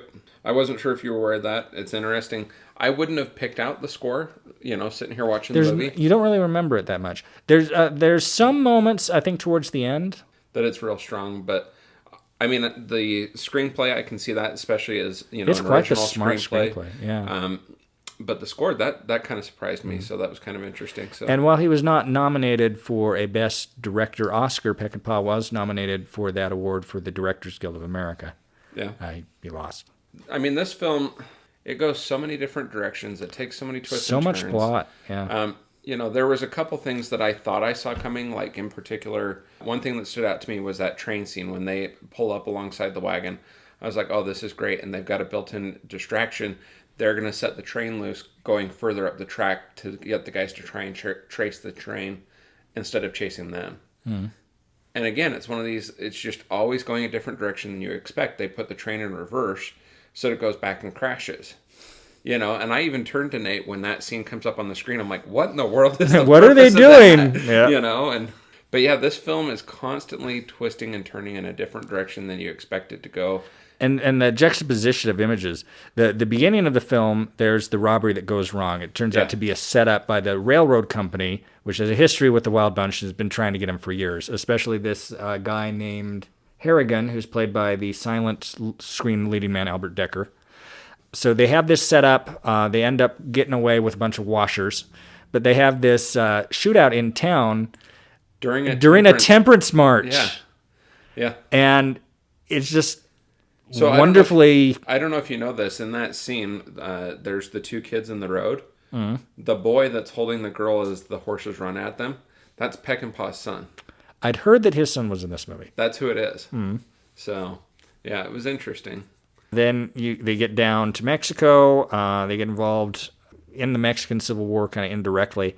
And they have a member of their bunch who is Mexican. And so they go down to the village that he's from. And this village has been periodically raided by the general because this Civil War was gang war in many respects. I mean, he was a warlord, and he raided the town, took away the woman, the woman that this man called his woman, who apparently left willingly with him. Yeah. Makes him pretty pissed off. But they spend a night in the town. There's some wonderful little bits of dialogue with the old man, the wise old man, who has to tell the kids like she went willingly. It's like, this is kind of our lot. And there's the line when two of the bunch are been flirting with this probably 17, 18-year-old, 16-year-old girl, and they kind of are following her around. And William Holden, the leader of the bunch, says like, I can't believe that. It's like they're like puppies following her around. And the old man says, well, we all dream of being a child again, even the worst of us, perhaps the worst, the most of all. Yeah. Like this little piece of profundity. Yeah. They have a dance sequence. When they leave town the next day, they're singing this farewell song, and it's just kind of a little bit out of nowhere. Yeah. And it's this real sense of place. This the real particularness of these scenes. Yeah, so there's a moment in that, while they're in that town too, this is kind of a funny thing that I read about it. So there's Ben Johnson and Warren Oates, who play brothers in the film, Lyle and Tector Gorge. And in a later interview, Ben Johnson said that the Mexican women who frolicked with him and Warren Oates in the huge wine vats, they weren't actresses. But instead, they'd picked up prostitutes at a nearby brothel, and Sam Peckinpah hired them to do that in the movie, simply so he could tell people that Warner Brothers had paid for hookers for his cast. Yeah. Again, you get a real sense of Peckinpah. That's actually in a later sequence when they're with the bad general. Oh, the first time. Okay, I got the time. Where when they get hired to do the heist. And how they get hired to do the heist is kind of weird. So they go into town. I can't remember precisely why they go into that town, but they're in town, and the Mexican member of the gang, whose name I'm forgetting, sees his ex with the general, gets real pissed off, and shoots and kills her. Yeah. While she is cavorting with the general. Sitting on the lap of the general. General is pissed off. William Holden's trying to defuse the situation. They're like, why did he try to kill the general? And it's like, he wasn't trying to kill the general. He was trying to kill the girl. And everybody kind of laughs awkwardly for a while. And eventually the Germans, the German advisors kind of pick up that these guys are outlaws and propose the robbing of the train because they have this intelligence where they can get these guns, but the Mexicans don't want to go up and raid the train and cause an international incident. But if some outlaws steal it, then that's perfectly fine. And they offer to pay them $10,000 in gold, 1913 money. The film never says it's set in 1913. That's what I've read online, is when it's set. But anyway, $10,000 of gold in 1913 would be the equivalent of $261,926.97 today. So not a small sum.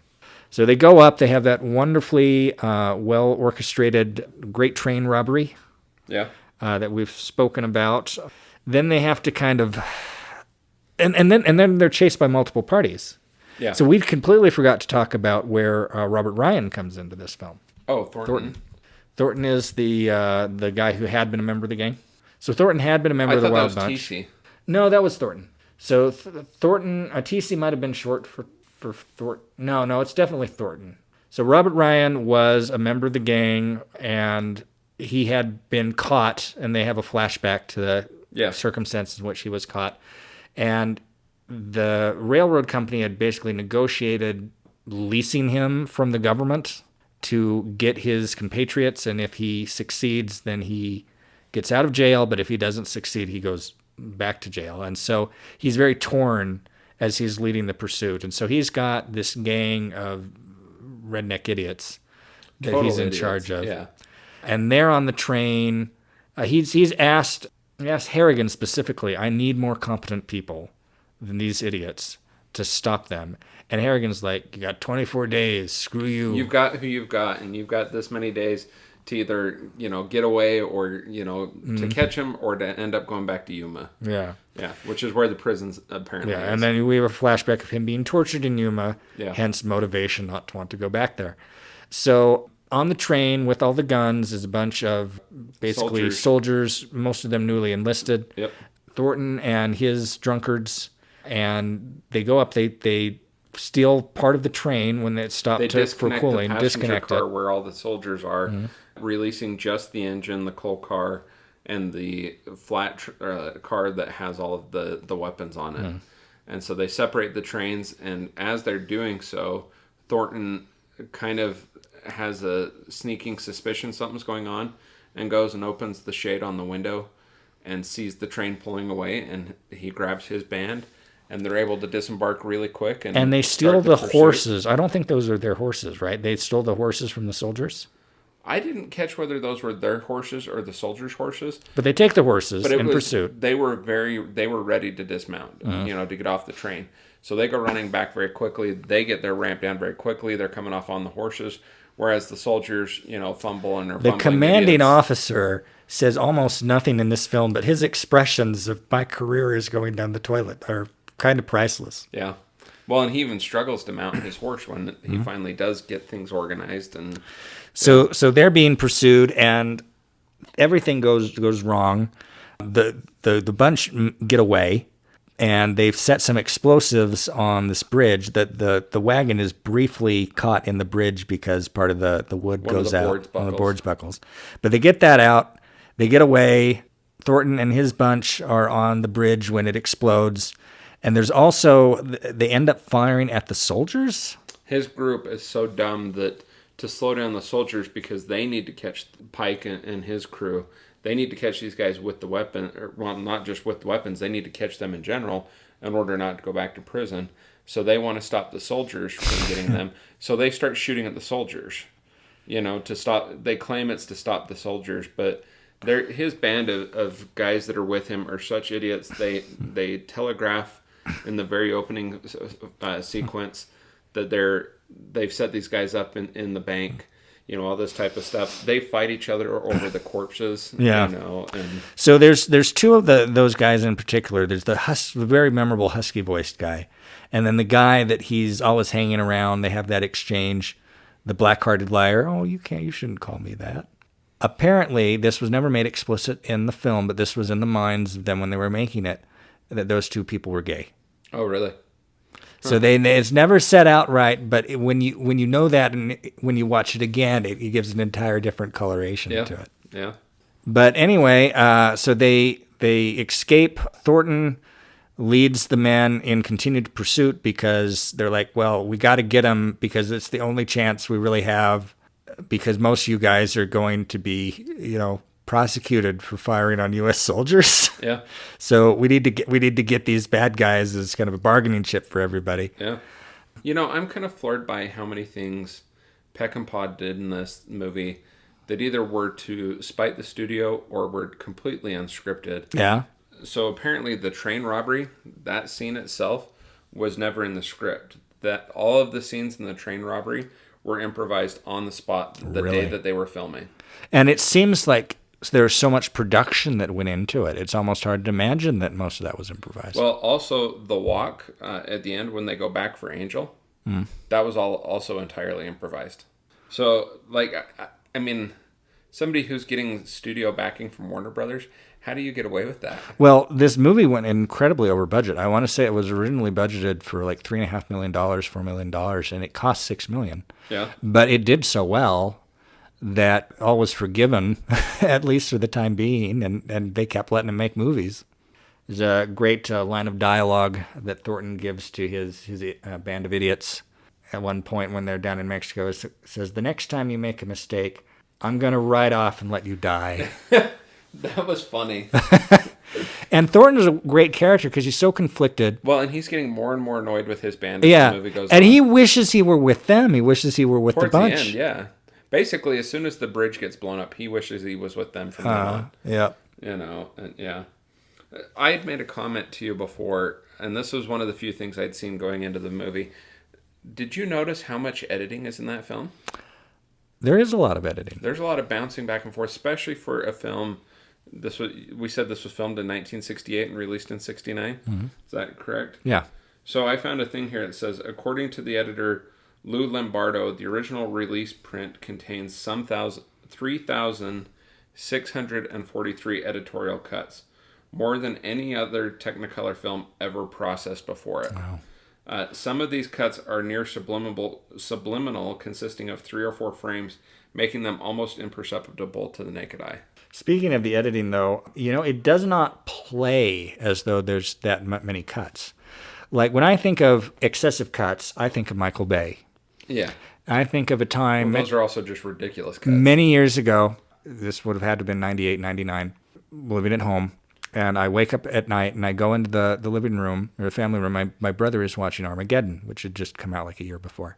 And it's the scene where the shuttle is... I've never seen Armageddon in its entirety, even to this day. Really? But it's the scene where the shuttle is crashed into the comet or the asteroid. And I counted, and with one exception for a period of probably 2.5 minutes, every cut was less than 3 seconds long.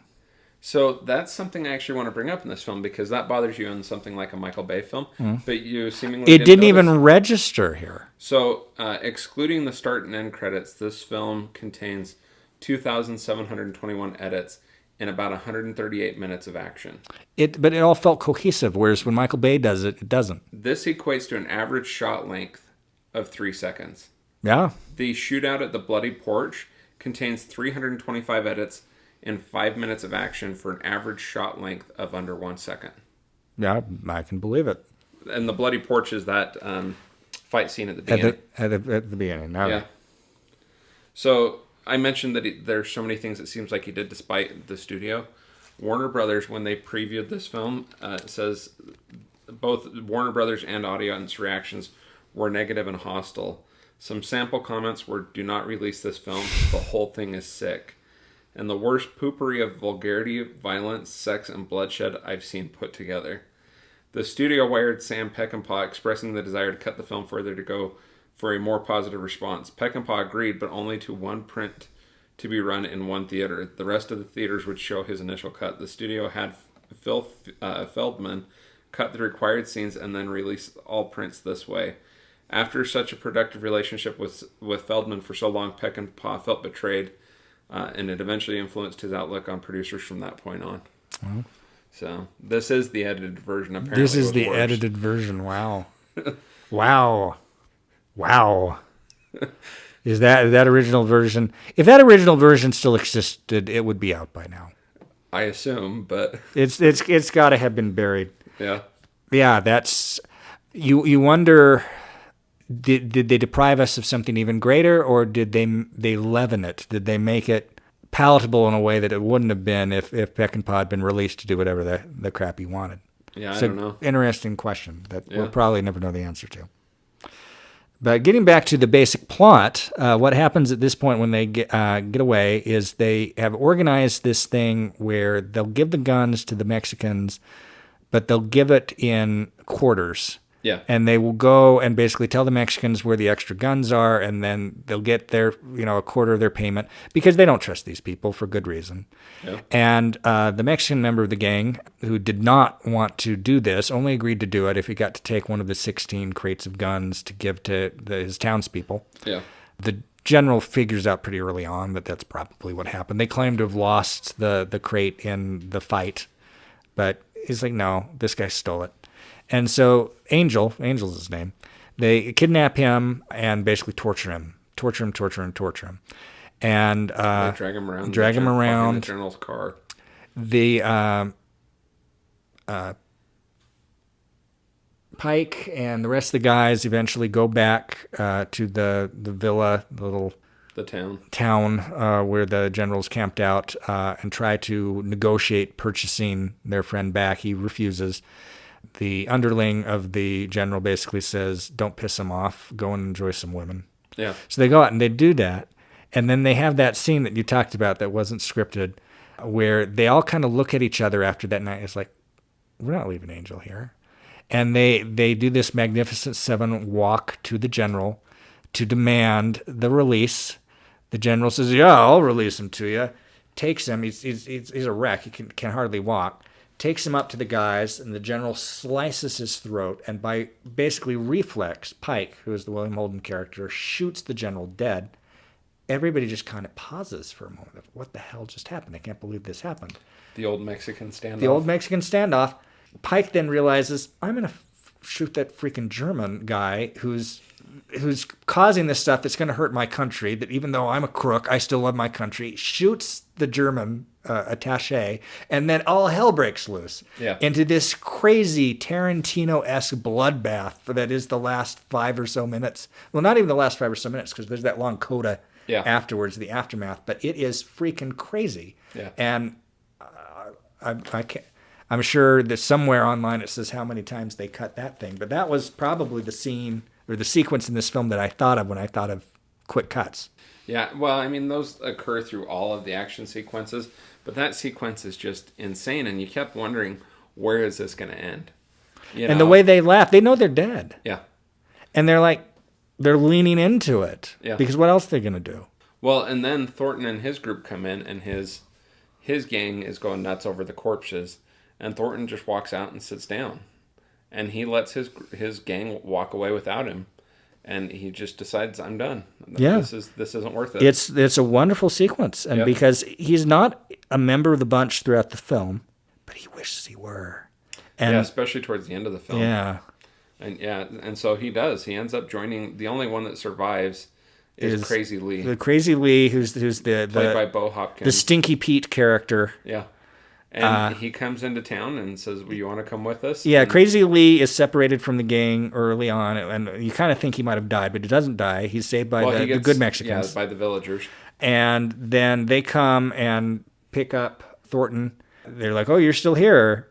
So, yeah, I sent the guys on it. They didn't make it very far. So, yeah, I figured they wouldn't. Yeah. It's like, do you want to join us? We're going to fight the bad guys. It's like, yeah, I think I'll join you. And that's how the movie ends. Yeah. The Duke, John Wayne, complained about this film directly. I think I've heard about this, yes. Do you know what he said about it? No, I know he thought it was too much. He complained that this film destroyed the myth of the Old West, which in large part was Peckinpah's... His intent. Yeah, very clearly his intent. Yeah. I read something else somewhere else. I don't have it in front of me, but Peckinpah said that by this point in time, he'd read enough about the Old West and some of the old heroes of the Old West to know that the portrayals on film weren't accurate. And so he wanted to make a portrayal that, for the majority of the film, seemed like it would be more accurate to the Old West and how some of these guys behaved. I don't know that I would call some of those fight scenes necessarily more accurate. Maybe some of the early ones, but certainly not that end one. Oh. I had made that comment after we finished that it was like finishing a Quentin Tarantino film. Yeah. It's like you have that. It's a very similar kind of energy to the end of Once Upon a Time in Hollywood. Yeah, that's true. And this film, and that's actually a good point of reference for this film, because it's not what you necessarily expect it to be when you go into it. It has these periods of slowness to it, and character development, and just enjoying the place and the time and place where we're at, and getting a sense of it. Like in Once Upon a Time in Hollywood, you feel like you're walking around Los Angeles. You feel like you're walking around northern Mexico in this movie. Yeah. And it just adds something to it. There's a lot of these, kind of hard to even describe what they are, but these little extras in this film. It just feels so lived in and so developed. Oh yeah. I mean, it's very rich. You can certainly sit there, and there's no point in this film where I can recall wanting anything more out of it, feeling like I was bored or anything. There's nothing in this film that leaves you feeling wanting. You couldn't have improved upon this film. It's hard to imagine it being improved upon. So, talking about reactions to this film, have you heard of reactions from any of your other favorite people, like, say, Martin Scorsese? No, but I would be curious what he said. So this comes from IMDb, but during a screening in New York, Sam Peckinpah invited Jay Cox of Time magazine, who brought his friend Martin Scorsese. They sat in an empty Warner Brothers screening room with only two other critics, Judith Crist and Max Reed. The final scene knocked them out of their seats. Scorsese recalled, "We were mesmerized by it. It was obviously a masterpiece. It was real filmmaking, using film in such a way that no other form could do it. It couldn't be done any other way. To see that in an American filmmaker was so exciting." Mm-hmm. Cox remembered that he and Scorsese literally turned to each other at the end and were stunned. "We were looking at each other, shaking our heads like we had just come out of a shared fever dream." Yeah. And, we've seen this kind of level of violence before in 2020. Audiences in 1968, 1969, they weren't used to this. Yeah. And this really set a tone for things to come later. It was also, as much as this movie was a blessing to Sam Peckinpah, it was also a little bit of a curse. And Peckinpah would say later on, in interviews, that people would always criticize me for my violence. He says, the problem is, when I make a movie that doesn't have a lot of violence in it, like the Ballad of Cable Hogue, nobody goes to see it. It's like, so I'm forced to make it extremely violent to make money. Yeah. Because that's what I'm saddled with. Well, and he had particular ideas in mind of the realism that he wanted to come across and the way he wanted people to react. He didn't want to celebrate this violence at all. It's not a celebration of violence. Well, so here's another thing from IMDb. Sam Peckinpah stated that one of his goals for this movie was to give the audience, quote, "some idea of what it is to be gunned down," close quote. A memorable incident occurred to that end as Peckinpah's crews were consulting him on the gunfire effects to be used in the film. Not satisfied with the results from the squibs his crew had bought for him, Peckinpah became exasperated. He finally hollered, "That's not what I want, that's not what I want." He then grabbed a real revolver and fired it into a nearby wall. The gun empty, Peckinpah barked at his crew, "That's the effect that I want." He also had the gunfire sound effects changed for the film. Before, all gunshots in Warner Brothers movies sounded identical, regardless of the type of weapon being fired. Peckinpah insisted on each different type of firearm having its own specific sound when fired. Cool. So, it's a little bit more verisimilitude. I mean, who's crazy enough to pull a real gun down, though, and shoot it into the wall to get a reaction from his crew? Sam Peckinpah. Yeah. Which, this might lead us to some of the criticisms of this film. I'm curious how much of the criticisms of this film you're aware Well, of. you mentioned it, that it was just a shock to the system for so many people at that time, and it was criticized for its violence. Well, and again, I'll read you another clip again from IMDb that I think summarizes the criticisms of this film pretty sufficiently. But it says, "This film has been credited with playing a significant role in the use of violence in modern cinema, establishing the limits of post-production code Hollywood, shaping the Motion Picture Association of America's rating system, and redefining the Western genre. Most effectively, it demystified the Western and the genre's heroic and cavalier characters." Directors Sam Peckinpah and Waylon Green, who co-authored the script with Peckinpah, felt that this project required a realistic look at the characters of the Old West, whose actions on screen had rarely matched the violent and dastardly reality of the men in which they were based. Green summarized the author's feelings when he said, "I always liked Westerns, but I felt like they were too heroic and too glamorous. I'd read enough to know that Billy the Kid shot people in the back of the head while they were drinking coffee." Both Green and Peckinpah felt it was important to not only show the film's protagonists were violent men, but that they achieved their violence in unheroic and horrific ways, such as using people as human shields and killing unarmed bystanders during robberies. And I guess you could even take that a step further. And, there's that scene after that first robbery when they're going up the hill and the one guy falls off of his horse. And he finally admits that he can't ride. And they just shoot and kill him on the spot. They just were that blatantly violent with their own crews. And Peckinpah wanted to portray that. But you can see the effect of this on post-code movies. And you can see, after having read that, you can see its effect on the MPAA and how that would have shaped certain things and how violence was perceived in films after that. Mm-hmm. It's a seminal film. It's a film literacy film for sure. Yeah. Well, and for me, those criticisms, granted, we're looking at this 51 years after it was released, but for me, those criticisms didn't diminish this film for me. No. We can all decry other certain violent films, and there's certain types of violence that appeal to certain people and not others. And I've seen films that have been too violent for me. Just like, ugh. This was not one of them, at least not on this viewing. No. It certainly deserves its R rating, but it was an enjoyable film. That was pleasant. Yeah. Yeah, it's just quality throughout. I feel very satisfied right now. It's a very satisfying film going experience. Oh yeah. Which leads in to your ratings of the film. Your final thoughts. I would give this on the 4-star scale. I would give this 3.5 stars. On the 10-star scale, I'm trying to make up my mind whether this is an 8 or a 9. Thoughts? 4 stars, 10 out of 10. Really? Yep. Full blown. Yeah. I'm all in on this. I can't imagine how you can improve it. It's a unique thing. It's historically significant. It's satisfying, aesthetic. We didn't even talk about how beautiful this film is when they're not shooting each other up. Just some of the vistas and stuff, and the compositions of the shots, and there's the character pieces, and how well set up the action sequences are. I mean, it just has everything in it, and it's completely an enjoyable film. Yeah, I can certainly see that. Yeah, I think it's pretty clear that we both really enjoyed this film. Anyone you would not recommend this film to? Young children? Well, young children. Yeah. Probably my mom. Grandparents, probably not. I don't know. I think anybody who's seen enough Westerns would appreciate this film. Yeah. If you've seen probably more than 10 Westerns. It has a little nudity in it. Yeah. Along with the violence. Yeah. Nothing crazy, though. Yeah. Yeah. I mean, there's a lot worse movies out there. Yeah. But it does deserve its R rating, so, yeah. Any other closing thoughts on this? Well, not on this movie, but we should talk about the movies we saw this month as a whole and how we rank them. In order of watching, those were Heaven is for Real, Just Married, Minority Report, and then The Wild Bunch. Yeah. You want to go first? You want me to do what? Rank them in order? Rank them, yep.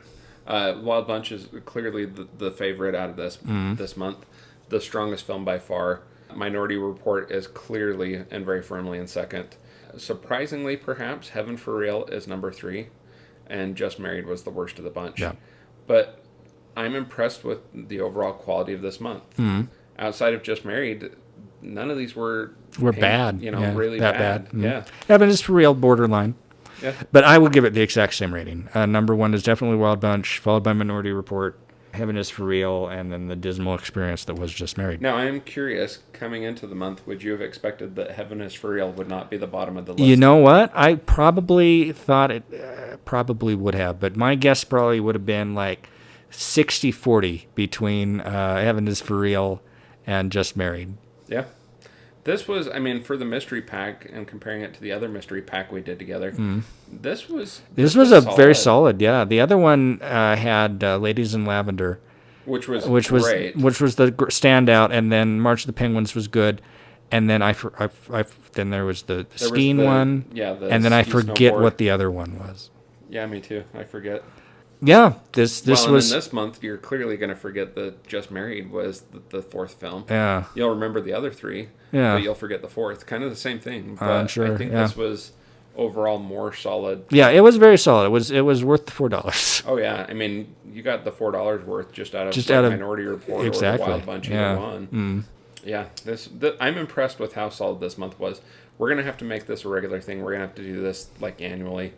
At least annually in the podcast, because between Ladies in Lavender and this, we've gotten some solid picks out of that. So yeah, we didn't release an episode about Ladies in Lavender. Right? No, that was pre-podcast. Yeah, Ladies in Lavender was the last time we did this mystery pack, and I just love that movie. I've recommended it to I don't know how many people, and when it became available on Amazon Prime, I got a whole bunch of people to watch it. This is a movie about old women in the seaside of England just before World War II who take in a semi-amnesic German. Shipwreck guy. Yeah. But yeah, it was, these mystery packs are certainly fun. Yeah. So. Well, I'll have to see next time I go to Boise if the record exchange is open and if they still have these. If not, we might have to just go to some other kind of random gray whale and just they don't want to have the mystery pack, but we'll just either have to get the employee to pick for it random, or just that would be fun. Pick our own pack. That would make if I were an employee at a gray whale, that would make my day. Pick me 4 movies at random out of the 10 pack. Yeah. Yep. I don't know. We'll have to figure something out, but this was fun, and it'd be something I enjoyed continuing to do on the podcast. So, yeah. So that wraps up our mystery month for the year. Yep. Again, we'll likely return to this format because it's been pretty successful for us. Things that we're planning to put out in the near future is a standalone episode on the movie Knives Out, which Rob has seen and I have not. And then for August, our theme month is the Austrian-born writer-director Billy Wilder, one of my absolute favorites. We will do 4 of his films as 4 separate but thematically tied episodes. And then the podcast will proceed from there. Do you have any final words for us? Well, I think that wraps it up for now. I'm Nate. And I'm Rob. And this is Rob and Nate Record a Podcast.